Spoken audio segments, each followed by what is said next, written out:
작년에 보니까 6월 8일부터 우리가 사무엘상을 쭉 공부해 왔어요. 반년이 지났네요. 오늘 사무엘상 28장을 이제 설교할 차례인데 29, 30, 31장이 이제 끝나거든요. 여러분 쭉 이제 말씀을 들으면서 뭘 느꼈습니까? 사울이라는 인물을 보면서 야, 참 지독실이 참 문제가 많은 사람이구나. 죽을 때까지 그 영적 문제가 안 바뀌는구나. 그런 걸 여러분 느꼈을 거예요. 사울이 왕 그 자리를 지킨 지가 40년이거든요. 여러분 잘 한번 생각해 보세요. 우리가 뭘 듣느냐, 무엇을 보느냐, 어떤 걸 경험하느냐, 그게 전부 다 내 마음 속에, 영혼 속에 뿌리가 내려지고 각인이 되어져요. 그렇죠? 어떤 영적 상태로 거기다 뿌리 내려버립니다. 그 사람은요, 마지막 그 영적 상태에 가서 인생이 끝나는 겁니다. 그래서 우리가 예배하고 우리 하나님께 찬양하고 이게 굉장히 중요해요. 우리 렘들이 어릴 때부터 정확한 말씀 받고 뿌리 내리고 복음 뿌리 내리는 것이 너무 중요합니다. 그 각인된 것 따라서 인생의 열매가 나온다니까요. 오늘 사울을 한번 보세요. 이 양반이 결국 갱신되지 못한 영적 상태로 잘못 각인된 것으로 인생 종말을 맞이합니다. 오늘 제목이 뭐죠? 종말이 다가온 사울의 영적 상태라.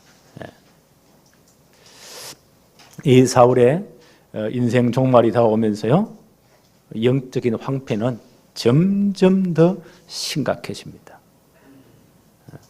이 양반이 말년에 보니까 하나님이 금하신 신접한 자, 무당이죠. 이걸 찾아가가지고는 자기 운명을 물어봅니다. 이렇게 돼버린 거예요. 말년에 이렇게 비참하게 돼버립니다. 그 마지막 길보아산 전투에서 자살해버리잖아요. 이렇게 인생이 끝나는 겁니다. 그래서 이제 우리 교회는 참 모든 성도들, 우리 렘넌트들 복음으로 깊이 뿌리 내려야 돼요. 복음으로 완전 각인을 바꿔야 됩니다. 그래야 잘못된 게 빠져나와요. 그리고 복음으로 완전 체질을 바꿔야 됩니다. 왜요? 이게 평생을 좌우하기 때문에. 첫째 봅시다. 사울의 종말과 임박한 시간표. 28장 1절에 그때에 블레셋 사람들이 이스라엘과 싸우려고 군대를 모집한지라. 아마 지금 사울이 40년 지금 왕을 하면서요, 이런 적이 없는 것 같아요. 아마 전면전이 일어납니다. 블레셋의 모든 군대가 다 동원됩니다. 블레셋 한 5개 중요한 이 도시로 구성된 나라거든요. 그의 모든 군인들이, 블레셋 군인들이 다 동원됩니다. 아기스가 다윗에게 이르되 너는 밝히 알라. 너와 내 사람들이 나와 함께 나가서 군대에 참가할 것이니라. 다윗이 지금 어디에 피신했습니까? 블레셋에 지금 피해있잖아요. 망명을 가했잖아요. 다윗에게 이제 블레셋 왕 아기스가 요청을 합니다. 너도 함께 전쟁에 나가야 된다. 이제 아주 다윗이 지금 진퇴양난에 빠졌잖아요. 2절 한번 볼까요? 다윗이 아기스에게 이르되 그러면 당신의 종이 행할 바를 아시리이다 하니. 이때 아마 다윗이 굉장히 심적인 갈등이 일어난 것 같아요. 전쟁에 안 나갈 수도 없고 빠질 수도 없고요. 그렇잖아요. 그래서 굉장히 지금 심리 갈등하면서 아주 말을 이렇게 비비 돌려가지고 지금 하는 겁니다. 당신의 종이 행할 바를 아시리. 당신이 잘 알지 않습니까? 내가 당신의 진짜 충분된 신하 같으면 전쟁에 나갈 것이고 내가 이스라엘 편도 안 나가지 않겠습니까? 당신이 판단하십시오. 굉장히 말을요 돌려서 합니다. 근데 아기스랑 왕이 이 다윗의 심정을 이해를 잘 못하는 것 같아요. 아기스가 뭐라고 말하죠? 아기스가 다윗에게 이르되 그러면 내가 너를 영원히 내 머리 지키는 자를 삼으리라 하니라. 아기스가 이 다윗이 돌려 하는 말을 미처 상부수도 못하고요, 전쟁에 나가는 줄 알고 굉장한 제의를 합니다. 내 머리를 지킨 자로 삼겠다. 그 말은요, 이 시위대장, 우리말로 지금 말로 하면 청와대 경호실장, 그게 대단한 자리잖아요. 내가 이 자리를 주겠다는 겁니다. 그 왕의 목을 지키는 생명을 지키는 사람이잖아요. 그 자리를 내가 내게 주겠다는 거예요. 어마어마한 제안을 합니다. 자, 다윗이 이제 어떻게 해야 되겠습니까? 자기 민족과 싸워야 되는데, 자기 백성을 치는 전쟁에 지금 출전을 해야 됩니다. 자, 이런 경우를 가리켜서요, 감당치 못할 시험을 당한 겁니다. 그렇잖아요. 고린도 전서 10장 13절에 사람이 감당할 시험 밖에는 너희가 당한 것이 없나니 오직 하나님은 미쁘사 너희가 감당하지 못할 시험 다음을 허락하지 아니하시고 시험 당할 즈음에 또 피할 길을 내사 너희로 능히 감당하게 하시느니라. 하나님이 피할 길을 내야 돼요. 그렇잖아요. 예. 아마 이때 다윗이 많이 기도한 것 같아요. 예. 그 다음 장 이제 쭉 나가면서 하나님이 피할 길을 내는 걸 우리가 볼 수가 있겠습니다. 예. 자, 이제 이런 상황이 벌어졌다는 것은요, 예. 다른 면에 볼 때는 사울의 종말이 이제는 임박했다는 것입니다. 그렇죠? 예. 자, 28장 3절 한번 보세요. 사무엘이 죽었으므로 온 이스라엘이 그를 두고 슬피 울며 그의 고향 라마에 장사였고, 이건 사무엘상 25장 1절을 다시 한번 반복하는 거예요. 이 상황을 지금 설명하기 위해서 이 구절을 넣었습니다. 아마 한 7년 전쯤, 이 사건 7년 전에 사무엘은 돌아가십니다. 그래서 이 영적 지도자, 전 이스라엘 영적 지도가 누구라고요? 사무엘입니다. 이분이 돌아가셨으니까 이스라엘 전체가 영적 지도력의 공백 상태가 온 거예요. 정치인들은 그런 걸 잘 느끼잖아요.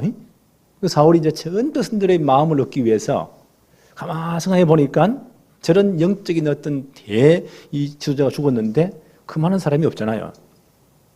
예를 들면 시대가 혼란하면 베리벨 끝에 일어나가 이런 말 저런 말 베리벨 말을 다 해요. 예.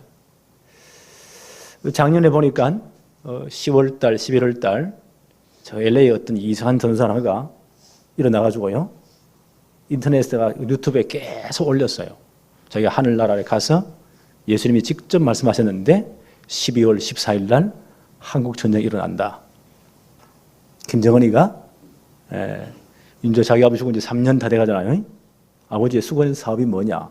적화통이라는 건데 땅굴을 엄청나게 파놨다. 땅굴로 특수부대를 집어넣어가지고 완전 박살낸다. 생화학전이 될 것이다. 아이들 다 잡아간다. 그래서 12월 1일 전에 외국으로 다 튀라. 이래가지고요, 그 말 듣고 어디서 온 것들이 필리핀에 엄청 가서요. 이래가지고 항공에서 돈 많이 벌었어요.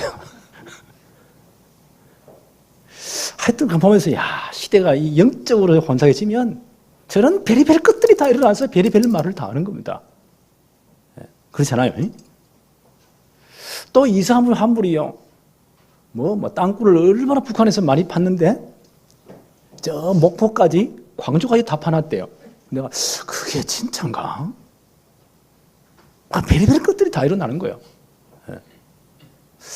그래서 야, 박근혜 대통령 진짜 머리 아프겠다, 저 양반.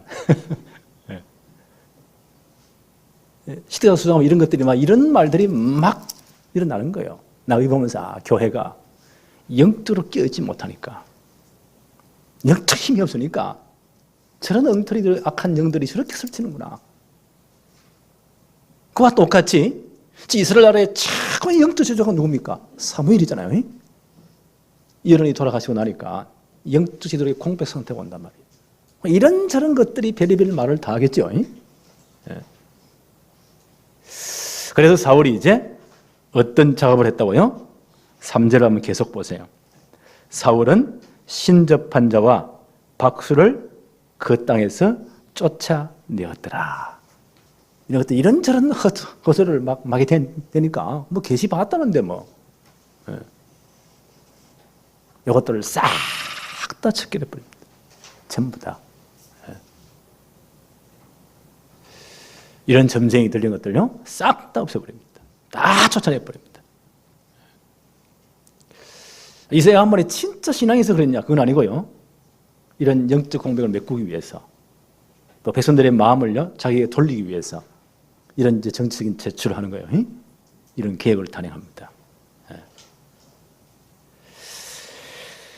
계속 봅시다.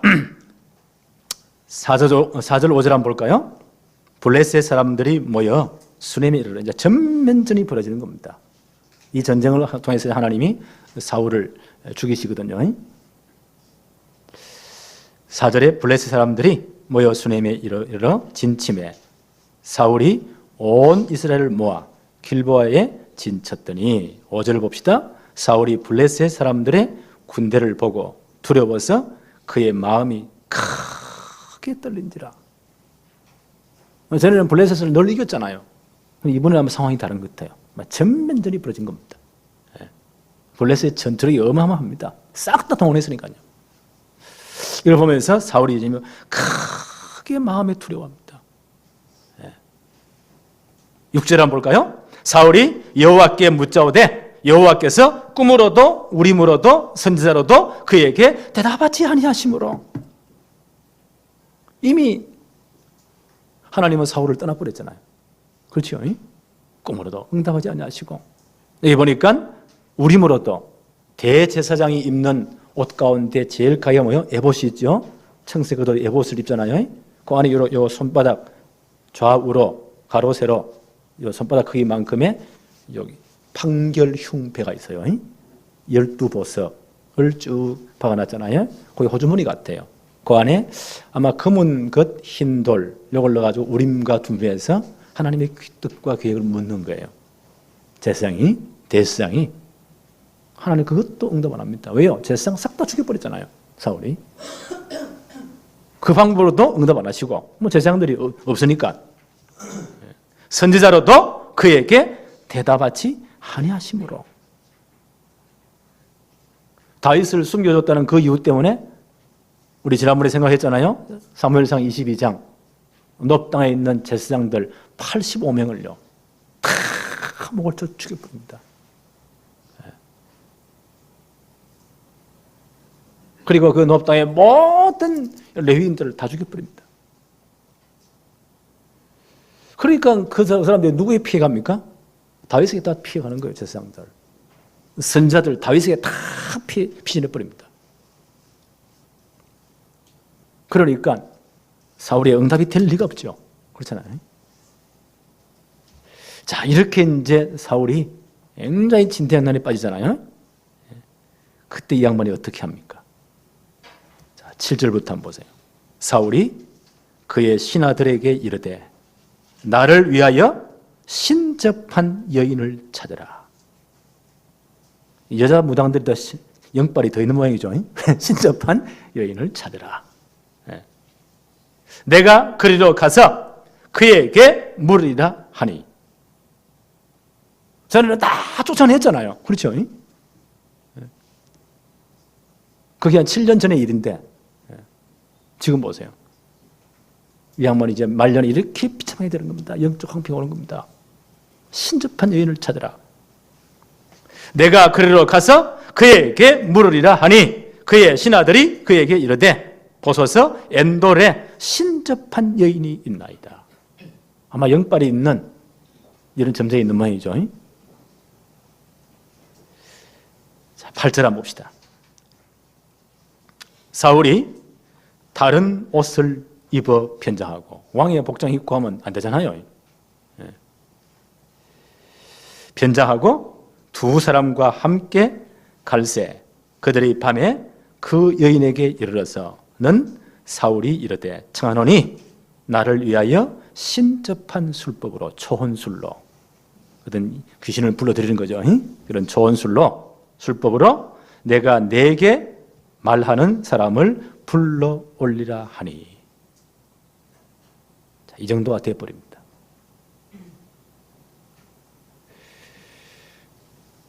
이 사울이 이만큼 영적으로 황폐해지는 거예요.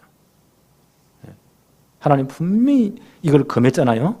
레위기 19장 31절에 너희는 신접한 자와 박수를 믿지 말며 그들을 추종하지 말며 추종하여 스스로 더럽히지 말라. 나는 너희 하나님 여호와이니라. 그들이 가나안 들어갈 때 하나님이 이미 명령했습니다. 신명기 18장 10절 12절에는 점쟁이나 길흉을 말하는 자나 요술하는 자나 무당이나 진언자나 신접자나 박수나 초혼자를 너희 가운데서 용납하지 말라. 이런 일을 행하는 모든 자를 여호와께서 가정히 여기시나니 이런 가정한 일로 말미암아 내 하나님 여호와께서 그들을 내 앞에서 쫓아내시느니라. 하나님이 다 쫓아내셨습니다. 나는 이제 박정희 대통령이 군사 접권 이제 구타로에서 정권 잡고 난 다음에 이 양반이 딱 잘한 게 하나 있어요. 모든 전국의 무당들 하는 거, 점쟁이들 싹 다 없애. 그 하나는 이 양반이 진짜 잘했어요. 그리고 뭐 엉터리 이상한 기도원들 싹 다 없애. 제 양반이 그래서 아마 많은 복을 좀 받은 것 같아요. 그 하나는 참 잘했어요, 보니까. 하나님 뭐라고 말씀하십니까? 가나안 땅 들어갈 때 이런 신접자, 초혼자들, 점쟁이들 싹 다 없애라. 하나님이 가증히 여기는 것이다. 사울이 보세요. 마지막 때 이제 죽으려면 사람이 변한다더만요. 위함 이렇게 영적사가 황폐해지는 거예요. 하나님께 회개하지 않고 보세요. 어디를 찾아갑니까? 점쟁이 찾아갑니다. 신접한 자를 찾아갑니다. 그 너의 초혼술로 내가 원하는 대로 불러올리라.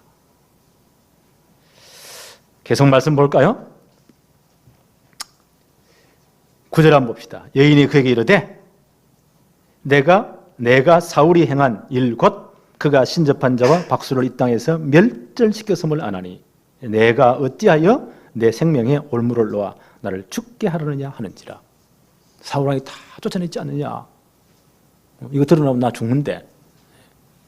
그때 사울이 하는 말을 보세요. 10절에 사울이 여호와의 이름으로 그에게 맹세하여 이르되. 또 이런 것들이 또 하나님 이름으로 왜 맹세합니까? 참 이 양반 참 영적으로 심각하죠. 맹세하여 이르되 여호와께서 살아계심을 두고 맹세. 그럼 하나님께서 진짜 회개하고 하나님께 돌아와야죠. 그렇잖아요. 그 이름으로 또 맹세까지 합니다. 여호와께서 살아계심을 두고 맹세하노니 내가 이 일로 벌을 당하지 아니하리라 하니. 11절 보세요. 여인이 이르되 내가 누구를 내게로 불러 올리랴 하니 사울이 이르되 사무엘을 불러 올리라 하는지라. 사무엘 이분이 돌아가신 다음 이스라엘 영적으로 이렇게 피폐해집니다. 다가오니까요. 사무엘 불러 올리라. 12절 볼까요? 여인이 사무엘을 보고 큰 소리로 외치며 사울에게 말하여 이르되 당신이 어찌하여 나를 속이셨나이까? 당신이 사울이십니다. 이 점쟁이가 모르겠어요. 13절에 왕이 그에게 이르되 두려워하지 말라. 내가 무엇을 보았느냐 하니 여인이 사울에게 이르되 내가 영이 땅에서 올라오는 것을 보았나이다 하는지라. 14절 사울이 그에게 이르되 그의 모양이 어떠하냐 하니 그가 이르되 한 노인이 올라오는데 그가 겉옷을 입었나이다 하더라. 사울이 그가 사무엘인 줄 알고 그의 얼굴을 땅에 대고 절하니라. 자, 심각해지죠. 이걸 어떻게 해석해야 될까요? 자, 오늘 이 문제를 좀 풀어봅시다. 전도서 3장 21절에 이렇게 말을 해요. 인생의 혼은 위로 올라가고. 그렇죠. 우리 영혼이요. 육체와 영혼이 분리는 죽음이라 하지 않습니까? 구원받은 영혼은 하나님 나라로, 하나님 품으로. 그렇죠. 그 성경은 아브라함의 품이라고 했고 하나님 나라로. 육신은 뭐요? 땅으로 돌아갑니다. 구원받지 못한 사람은요? 영원한 지옥으로. 그렇죠. 누가복음 16장 24절로 31절에 예수님 비유로 말씀하신 거요. 한 부자와 거지 나사로에 대한 비유 아닙니까? 부자는 이 땅 위에서 그렇게 잘 살고 매일 왕의 잔치 같이 뭐 허하니까 그 영적 상태가 하나님 없으니까 구원받지 못했으니까 흑암 공허 혼돈 속에 있으니까 뭔가를 채워야 돼요. 왕의 잔치 같은 잔치를 매일 하면서도 절대 그게 행복이 없습니다. 그러나 그 집 앞 대문 앞에 있는 거지 나사로는 이분이 그리스도를 만나고 구원받은 사람이에요. 그 부자의 성에 떨어지는 부스러기를 먹고 살았지만요, 이거는 구원받은 사람이에요. 둘 다 죽었는데 나사로는 어떻게 했다고요? 그 영혼이 하나님 나라에 아브라함 품에 안기고 부자는 죽어서 영원한 지옥으로 가느니라. 그런데 예수님 말씀에요, 그 지옥의 그 불 속에서 뭐가 보인다고요? 천국의 영광이, 그 영광스러움이 보이는 거예요. 그 아브라함 품에 나사로가 있는 게 보이는 거예요. 너무너무 고통스러웠어요. 아버지 아브라함이요, 나사로 보내가지고 물 한 방울만 찍어가지고 내 혀에 좀 찍어주십시오. 얼마나 고통스러운지. 그것도 거절돼 버립니다. 거기는 큰 구렁텅이가 있었어. 갈 수도 없다. 그러니까 이 부자가 뭐라고 말하죠? 그러면 아버지 아브라함이요, 내가 지금 우리 형제들을 몇 놈 이 땅에 있는데 저것들 지고 오면 안 되니까 나사로 보내가지고 복음 좀 전하게 해주세요. 뭐라고 말하면 그것도 거절돼요. 이 세상은 갔다 왔다 할 수가 없다. 없다. 이 땅에는 선자들이 있지 않냐. 복음 전에 듣지 않으면 죽은 자가 살아나더라도 안 될 것이다. 왔다 갔다 못해요. 영혼이 왔다 갔다 이렇게 못해요. 딱 끝입니다. 그러면 이건 뭐냐 지금. 사무엘을 불러 올렸다는데? 분명히 우리가요, 죽으면 영혼은 하나님 나라에. 그렇지요? 근데 땅으로부터 올라왔단 말이에요. 간단히 결론만 내립시다. 이건요, 사무엘의 영을 가장한 귀신의 역사입니다. 이해하시겠어요? 사무엘을 가장한 사람은 여기 속는 거예요. 아니, 점쟁이 제가 하니까 뭐 죽은 할아버지 왔다고 할아버지 흉내고 무슨 그대로 흉내를 다 내요. 뭐 애기 동자, 애기 무슨 영빨이 있다고 해가지고요, 죽은 아들을 뭐 이건 뭐 음성을 흉내를 다 내요. 그 사람들은 끄떡 넘어갑니다. 와, 그 영혼이 왔는 것 같다고. 아니요.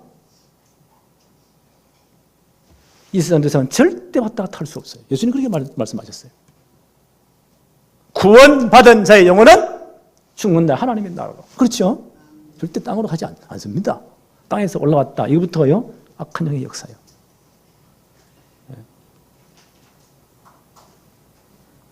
오늘 이것을 본 것은요, 뭐 환상에는 뭘 봤겠죠? 점쟁이가. 이거는 사무엘의 영을 가장한 귀신의 역사입니다.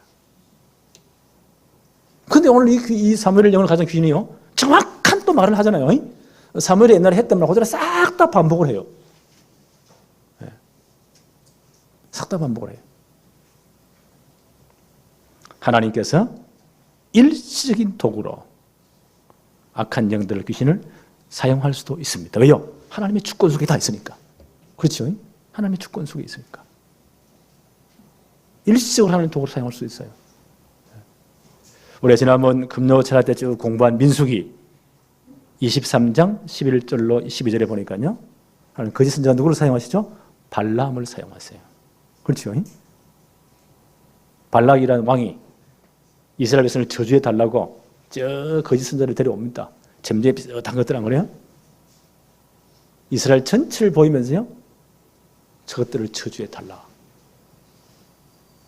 그런데 이 한번 해보세요. 그때는 하나님 영이 감동해 버리니까 저주는 그냥 축복이 나오는 거예요. 네. 왜 하나님의 뜻을 계획을 전달하잖아요.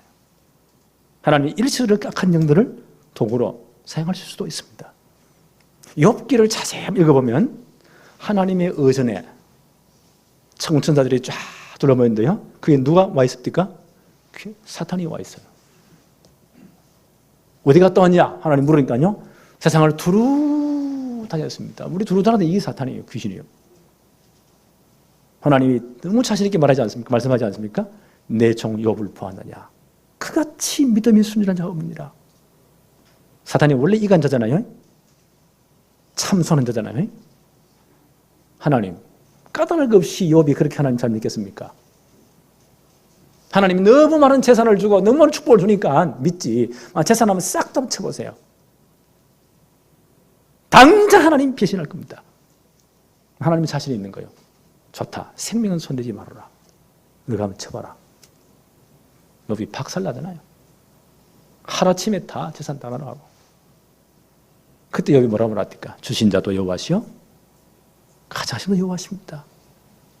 하나님을 찬송, 하나님을 욕하지 않습니다. 이렇게 보세요. 하나님은 일순간적으로, 일시적으로 악한 영들을 도구로 사용할 수도 있어요. 오늘 이 본문에 나오는 사울의, 이 신접한 자가 본 사울의 환상은요, 누구라고요? 악한 귀신입니다. 사울의 영을 가장한 사단의 역사예요. 하나님 일시적으로 이렇게 사용할 수도 있어요. 하나님 주권 속에 다 있기 때문에. 세 번째 한번 봅시다. 사울의 종말에 대한 선고. 사무엘을 가장한 영적 존재. 귀신을 일시적으로 하나님은 도구로 사용하십니다. 사무엘이 옛날에 했던 말을 그대로 반복하는 거예요. 16절부터 한번 봅시다. 사무엘이 이르되 여호와께서 너를 떠나 대적이 되셨거늘 내가 어찌하여 내게 묻느냐. 17절에 여호와께서 나를 통하여 말씀하신 대로 내게 행하사 나라를 내 손에서 떼어 내 이웃 다윗에게 주셨느니라. 하나님 이미 사무엘서에서 이미 말씀하신 거잖아요. 이걸 지금 이제 하나님이 악한 영을 통해서 다시 한 번 더 반복하게 하는 겁니다. 18절에 내가 여호와의 목소리를 순종하지 아니하고 그의 진노를 아말렉에게 쏟지 아니하였으므로 여호와께서 오늘 이 일을 내게 행하셨고 네가 내 말 안 들었지 않느냐. 아말렉 진멸을 했잖아요. 다 진멸하지 않습니다. 19절에 여호와께서 이스라엘을 너와 함께 블레셋 사람의 손에 넘기시리니. 지금 블레셋과의 큰 전면전이 벌어졌잖아요. 하나님이 너를 넘길 것이다. 내일 너와 내 아들들이 나와 함께 있으리라. 다 죽는다는 말이에요. 길보아산 전투에서 그 세 아들 다 죽고 사울도 결국 자살해버립니다. 여호와께서 또 이스라엘 군대를 블레셋 사람의 손에 넘기시리라 하는지라. 전쟁에 박살나고 다 질 것이다. 역대상 10장 13절 14절에 그 후대 역사가는 이렇게 기술을 해요. 이 사건은 이렇게 해석을 합니다. 역대상 10장 13절로 14절에 사울이 죽은 것은 여호와께 범죄하였기 때문이라. 그가 여호와의 말씀을 지키지 아니하고 또 신접한 자에게 가르치기를 청하고 여호와께 묻지 않았으므로 여호와께서 그를 죽이시고 그 나라를 이새의 아들 다윗에게 넘겨주셨더라. 역사는 이렇게 해석을 해요. 기록을 해요.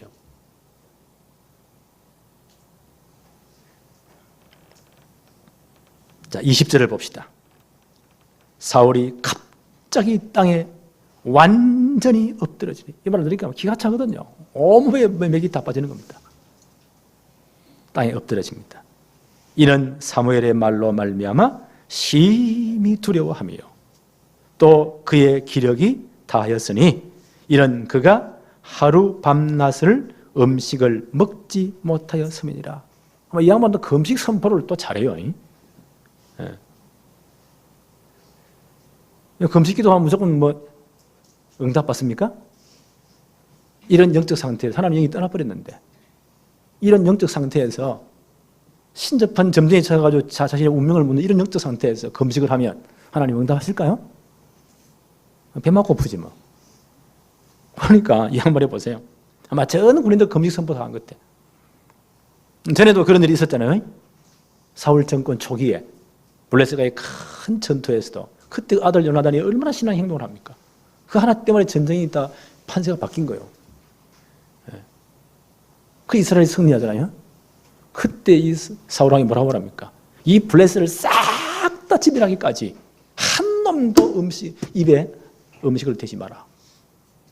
아니 가서 음식을 먹고 하면 기운 차려서 더 전쟁에 승리할 건데 만약 이 전쟁이 끝나기까지 음식을 먹는 자는 저주를 받을지어다. 그러다가요, 그 말을 할 때 요나단은 그 말을 못 들었거든요. 그 전투하는 중에 그 자연산 꿀이 있으니까 막대기를 찍어가지고 그 꿀을 맛보았는데 얼마나 안 그래요? 눈이 부쩍 뜨이잖아요. 이걸 어떤 놈이 가서 일러주네? 이러면 이 요나단이 죽게 되었단 말이에요. 그때 전 백성이 반대하잖아요. 이 양반의 금식 선포를 한번 보세요. 금식하면 응답하십니까? 이런 영적 상태에서? 이러면 전투가 벌어지니까 이번에 막 억지 금식을 한 것 같아. 그러니까 배만 고픈 거예요. 오늘 이 기가 찬 말을 듣고 나니까요, 온몸에 기운이 다 빠져가지고 아예 막 기절해버립니다.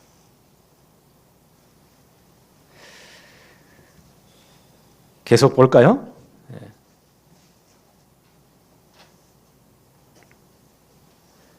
24절에 여인의 집에 살찐 송아지가 있으므로 그것을 급히 잡고 가루를 가져다가 뭉쳐 무교병을 만들고 구워서 25절에 사울 앞에와 그의 신하들 앞에 내놓으니 그들이 먹고 일어나서 그 밖으로 가니라. 그 밤에 가니라. 신접한 일이 어떻게 합니까? 송아지를 잡고 급히요 빵을 만들어서 사울과 신하들을 먹입니다. 육신의 기력은 회복됐겠죠. 그렇죠? 그러나 그들이 나왔다며 먹고 일어나서 그 밤에 가니라. 그 다음 날 사울은 자살해 죽습니다. 어두운 종말로 가고 있습니다. 결국 보세요. 갱신되지 못한 해결되지 영적 상태가 점점 심각해집니다. 영적 황폐함, 그 상태로 각인된 그것 가지고 사울은 종말을 맞이합니다. 그래서 우리가 복음의 뿌리자리는 그렇게 중요해요. 그래서 예배가 중요해요. 제대로 우리가 말씀을 듣는 것이 그렇게 중요합니다. 그렇잖아요? 하나님 말씀은 살았고 운동력이 있어 좌우에 날선 어떤 검보다 예리하여 혼과 영과 관절, 골수, 우리 마음, 생각 참 인생을 바꿔버립니다.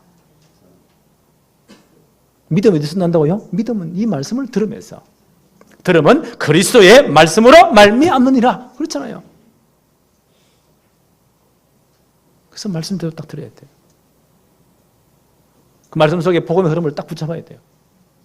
그것을 우리는 계속 들으면서요, 이게 각인되어져야 돼요. 뿌리를 바꿔야 됩니다. 네. 그래 영적 상태가 변화됩니다. 각인된 게 빠져나옵니다. 안 그러면 각인된 그대로 인생이 끝난다니까요. 네. 그래서 저는 아무리 생각해도 그렇구나. 복음을 계속 말하는 수밖에 없다. 그래서 완전 뿌리를 바꿔야 된다. 우리 잘못된 각인들 다 바꿔야 된다.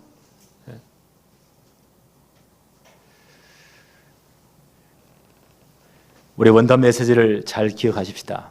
첫째 강의하면요, 근본, 본질. 우리 신앙의 근본이란 말이에요. 신앙의 본질. 하나님이 진짜 기뻐하는데 우리 방향 딱 맞춰야 돼요. 지금 창세기 3장의 이 모든 문제는 다른 걸로 절대 해결이 안 됩니다. 네. 무엇으로만 해결돼요? 그리스도로만 해결돼요. 그렇죠? 복음으로만 해결됩니다. 네. 그래서 복음 하는 거예요.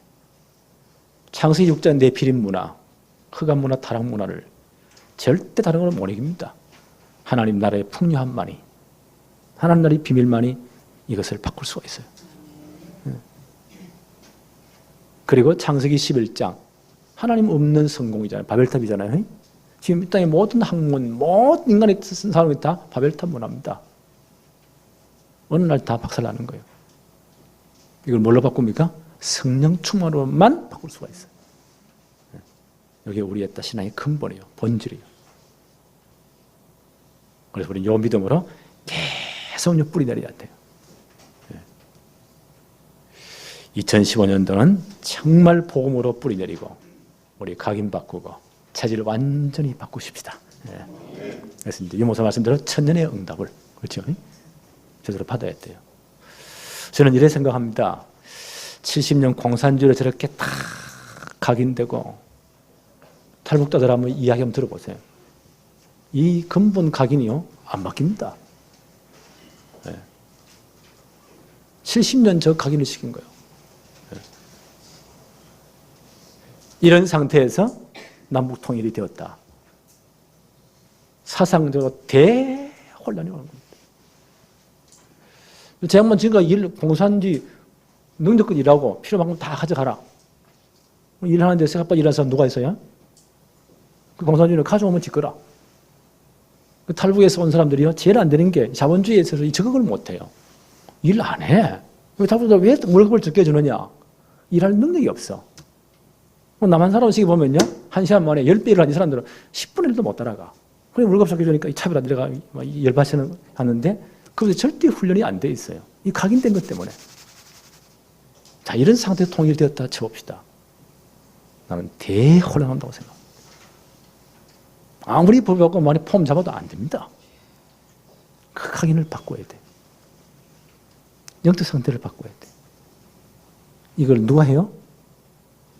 국민교육 현장으로 해요? 홍익인간 정신으로 해요? 건국 이용가지고 해요? 안 됩니다. 저는 이런 확신이 있어요. 복음이 아니면 절대 안 된다. 그래서 복음을 하는 거예요. 이 시대 문제를 누가 해결하느냐? 교회가 아니면 절대 안 됩니다. 정말 복음 있는 교회가 해야 돼요. 그래서 하나님은 저 땅에 남은 자들, 그 공산주의 우상에 절하지 아니한 남은 성도를 남겨놓았어요. 저는 기도합니다. 남북 통일에 그들을 다 찾게 해주십시오. 제대로 말씀 뿌리내리고 그들을 통해 저 북한을 바꾸게 하옵소서. 시대 문제 해결하게 하옵소서. 이런 중요한 축복이 올 한 해 우리 교회로부터 시작되어지기를 바랍니다. 하나님 아버지 감사합니다.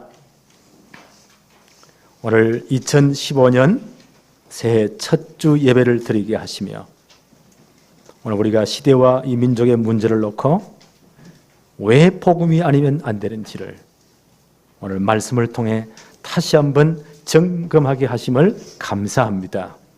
2015년 우리 모든 성도들이 복음으로 정말 뿌리가 내려지며 각인이 바뀌며 체질이 완전 바뀌도록 우리 영적 상태가 완전히 바뀌도록 하나님이 복을 내려 주옵시며 이제 하나님 앞에 가장 큰 축복을 받는 복음 안에 있는 모든 지혜 지식 보화를 누리는 우리 렘넌트 성공시대를 만들며 이제는 남북통일 이후에 시대의 축복을 준비하는 이 모든 기초를 이 한 해 다 쌓을 수 있도록 하나님이 복을 내려 주옵소서. 예수 그리스도 이름으로 기도하옵나이다. 아멘.